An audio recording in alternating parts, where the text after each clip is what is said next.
Sveti duh v cerkvi ustvarja premikanje, ki se na vides lahko zdi zmešnjava, toda če je sprejeto z molitvijo in v duhu dialoga, ravno nasprotno, to premikanje med kristjani vedno porodi edinost.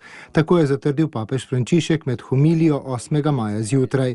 Sveto mašo v kapeli doma Svete Marte je sicer posvetil svoji domovini Argentini, kjer verniki prav 8. maja obhajajo praznik zavetnice naše gospe iz Luhana. Duh je tisti, ki dela novosti, ki premika situacijo, da bi šli naprej, ki ustvarja nove prostore, ki spodbuja modrost, kot jo je obljubil Jezus.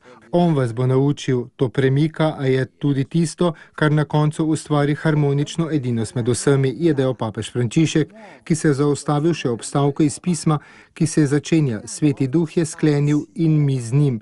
Te besede razodevajo dušo krščanske sloge. Niso le preprost izraz dobre volje, ampak sad duha, ki nam pomaga sporazumeti se. To pa je tudi tisto, kar nas učita to pismo in z njimi prvi ekumenski koncil.